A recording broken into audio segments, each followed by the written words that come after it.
어제에 이어 오늘도 도심 곳곳에서는 윤 대통령 탄핵을 둘러싼 찬반 집회가 열립니다. 헌법재판소 선고 전 마지막 휴일이 될지 최창렬 용인대 특임교수, 박상규 시사평론가와 짚어보겠습니다. 어서 오십시오. 안녕하십니까. 네, 선고가 가까워졌다는 관측이 나오면서 탄핵 찬반 집회에 여야 국회의원들도 참석하는 등 총력전을 펼치고 있습니다. 우선 현장 발언부터 먼저 듣고 오시겠습니다. 이재명에 대한 정치적 사망 선고인 당선 무효용, 그리고 대통령에 대한 탄핵 각하 기각 소식을 차례로 듣게 될 것입니다. 헌정 질서와 민주주의를 지킨 헌법재판관으로 기록될지, 대한민국을 파멸로 이끌 재판관으로 기록될지 결단해야 되지 않겠습니까? 네, 정치권의 발언 수위가 점점 더 높아지고 있습니다. 우선 두 분 어떻게 들으셨어요? 어차피 이제 이번 주죠.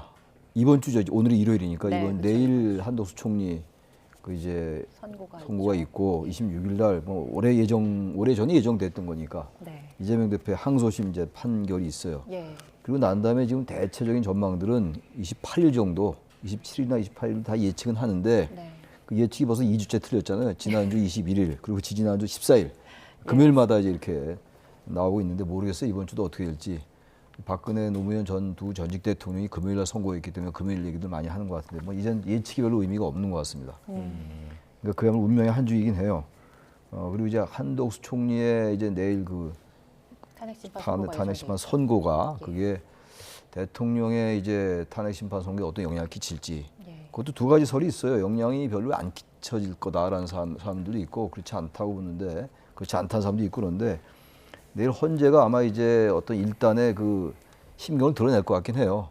한덕수 총리에 대한 거는 그 대체로 기각을 예측하는 측면이 많은 것 같아요. 저도 조심스럽게 기각 쪽으로 가지 않을까 생각하긴 하는데, 네. 그럼에도 불구하고 이제 헌재가 대통령에 대한, 이게 말하자면 비상계엄에 대한 어떤 위헌성, 위법성 이런 것들에 대해서 어떤 그 헌재 판단의 일각을 내비치지 않을까라는 생각을 좀 하긴 합니다.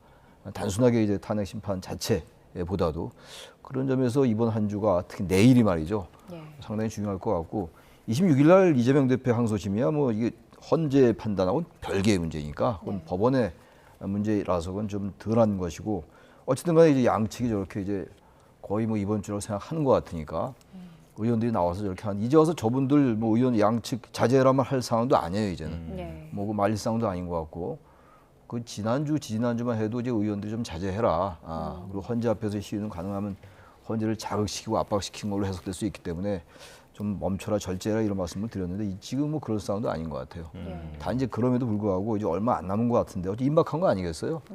그렇다면은 양당 의원들이 좀 과도하게 자극적인 발언, 이런 발언들은 좀 삼가하는 게 좋지 않겠냐는 말씀 여전히 안 드릴 수가 없습니다. 한덕수 대행에 대한 헌재의 심판이 내일 오전 10시에 대심판정에서 열리는데 주목되는 것은 판결문이에요. 그 판결문에서 우리는 윤 대통령 탄핵심판 선고의 예고편을 볼 수 있을 겁니다. 그러니까 이제 문구 하나하나가 중요한 거예요. 지금 말씀하신 대로 비상계엄 국무회의의 적법성과 절차성의 문제. 그다음에 그러니까 모든 걸 자세히 쓰진 않겠지만 거기에서 우리가 유추할 수 있는 대목들을 아마 헌재는 분명히 밝힐 거예요. 그리고 내란 방조 혐의에 대한 것, 마은혁 후보자의 임명을 하지 않은 부분, 이런 것들이 다 얽혀 있어요.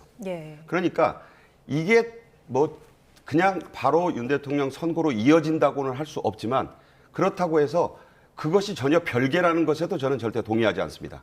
이걸 보면요, 윤 대통령 탄핵 선고의 밑그림, 그리고 거의 결과가 예상될 수 있을 것이다. 저는 그렇게 보고, 이게 이제 8대0 만장일치는 안 될 거예요. 제가 볼 때는. 저는 그렇게 봐요. 왜냐하면 계속 8대0 하니까 어떤 분은 헌재가 지금 빌드업을 하는 거 아니냐.